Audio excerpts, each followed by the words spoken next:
昨天啊，咱儿说了发了一块铜板，咱朋友想出500块钱给我买走。你说现在铜板都那么贵了吗？铜板确实也有几百块钱一个了。但是你这猛一看，确实像铜板，大小比铜板大，薄厚比铜板厚。我看着没错的话，这应该是朱砂绣的银元啊。咦，老板，你可别给我开玩笑啊！银元这可能会生锈的，只有铜板才会生这种绿锈啊。银元其实是9银1铜，里边含了有一层铜。你像在潮湿的环境下生绿锈很正常。你看它这个边齿这一圈都是绿锈，是的呀。而这两面这是朱砂绣，这种朱砂绣你看呈红色，是银元里边比较难遇的宝箱。你搁这朱砂绣能清楚的看到是一块北洋龙。你这说半天了哈，我这也没听明白。你那意思这不是铜板是银元？对。那我回去再给俺朋友多要500块钱。多要500恐怕也不行吧？现在银元哪有那么便宜嘞？你普通的元大豆现在都1000多了，更何况这是一块北洋龙了。虽然说壁面带朱砂绣，好歹壁面无伤无戳的品相啊。主要是朋友之间嘛，多一点少一点倒是无所谓。那是，既然他张开这个口了是吧？收他一点钱，有那个意思就行了。听出来了，你对朋友也是比较照顾的。只可惜啊，你对银元行情不懂，不了解每个币种的价位。第二，最主要的就是这个银元也不是恁家传的，不然你也不会这么大方。关键是你难道没想过这个银元是恁儿搁哪来的吗？我问我儿子了，他说这块银元是他同学送给他的，经过我儿子同意了嘛，不是，现在都已经属于我的了。咱作为家长不能把问题想得太简单。咋了？你像同学之间赠予几块钱的东西，还得讲究一个有借有还。你何况像这种银元嘞，好歹现在也是无机文物了，更何况是一块朱砂绣的北洋嘞。你说的好像也有点道理，对吧？但是我儿子说，同学好心送给我儿子礼物，咱也不能给他退回去，对吧？我说句公道话啊，这个现在退回去也总比你现在乱卖强。那儿子多大了？今年10岁了。10岁了，现在也都上3年级呗。对呀。不像赠与啊，这个很明显是不合适的。我来告诉你为什么吧。一般像这种银元啊，在我们个人家里边，你都普遍都会把它当成传家宝。你想想该卖的，早些年那时候都变现了。对，凡是留下来的，都寄予很大的希望。加上你这个又是北洋龙，即使是我们大人，这也不可能轻易送人。我看你这个虽然说是一块长尾龙，但是它外边的包浆好啊，因为朱砂绣在银元里边也算是一个名誉品的包浆。因为银元氧化成这种状态很难，你看比朱砂绣算是比较均匀的。包括它的龙鳞，这两面的字口，对，这都是全身大，这种状态算是锦上添花了。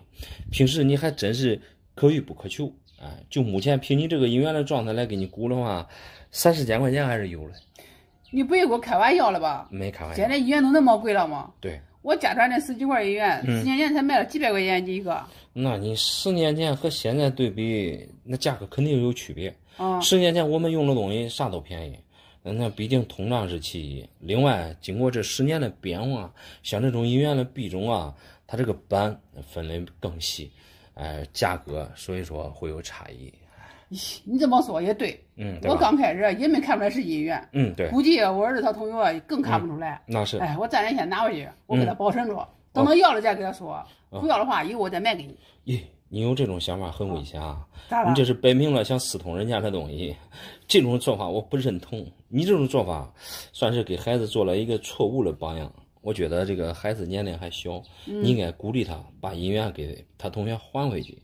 万一哪一天人家大人对吧，家长再找你要，现在都很被动了，有身份了，到时候啊，我感觉你会很没面子。反正你别管了，我自有我的分寸。谢谢你了，老板。你自己看着办吧。玩银元，我终于找到捡漏的地方了，200块钱一块，我先买2块回来玩玩，跟俺家祖传的一模一样。200一个卖银元，那如果是真的，确实是不贵。26.8克的银子现在都在100多了。来，我先看看是啥的。你说的对我感觉这200块钱一块买的很超值，最起码它都是银子，大不了我卖跑了也赔不了啥钱。你这2块是顺小头，看样子确实是银的。通过外边的银色看的话，含银量应该是不高，属于现代机制的真银假币。啥假币啊？100%不会假的。人家老板都给我承诺了。咋说？好，这也哦，如果不是银子的话，赔我1万卖的损失。这承诺确实是挺诱惑人了。他承诺了没有一丁点毛病。你这俩小头他就是银了，但是可以肯定了不够老。200块钱一个卖给你，人家也不会吃亏。做生意，人家肯定是有钱赚的。你这是在哪捡的漏啊？本来我是不想告诉你的哦，因为我在打印店里边买的哦，因为他柜台里边摆的有好多块银元，哦，好几百块的，我就买了2块给我一模一样的，你看看。我看看，你这2块真假完全没问题啊！这一看，这都是一眼开门的状态。我实话告诉你吧，恁家的这种小头啊，是目前我们国内发行银元里边最便宜的，因为他们这个存世量太大，所以你买了这2块，你也不用当什么机密藏着掖着。你先别着急了，我这2块，便宜没啥关系哦。但是他那柜台里边有很多那种带龙的呀啥的呀，我又想捡个漏啥的。你可拉倒吧！如果真有漏的话，人家大金店他自己就卖了，不至于说让你去捡这个漏。你像那种普通带龙的龙呀，和你拿过来的这些小头，它可不是一个级别，价钱它错很多啊。在他那里，都是一个价哦，一个价，因为他打金祖传下来的，从他爷爷那一辈算，里边的会员，都是顾客给他换的，全部都是200一个。你这很有可能被别人忽悠了。过去确实有很多人啊，拿银元去加工银手镯，但是用银元换银手镯的少啊。就从你拿过来的这俩银元来看，首先含银量和过去的银元还是有区别的。过去银元你看它是9银1铜，89%的含银量，而你这个含银量最多也就70%含银量。说实话，只要是银的，我感觉就不大吃亏。人家老板承诺了就是保真银，只要不假。有朋友要，我能卖个1000块钱的。那像你这种真银假币，自己娱乐娱乐就行了，你可千万别推荐给朋友啊！咱说句不好听的，真银假币你再放几十年，它还是假的呀，永远只是银价而已，而不像你这俩小头。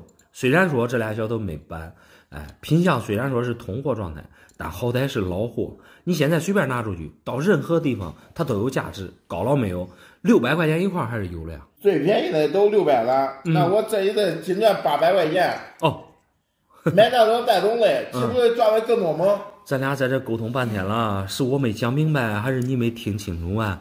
像你买的这俩小头，它仅仅就是银子而已，70%、80%的含银量，你算一下，成本才100多点，卖给你200一块的话，还赚你几十块钱嘞。它不是老货，所以啊，它卖不了你这种老货的价格。我看的区别不大，我朋友他什么都不懂，反正别人给我怎么说，我就给朋友怎么承诺。哎呀，怎么承诺那是你自己的事儿啊，我觉得你还是实话实说为好。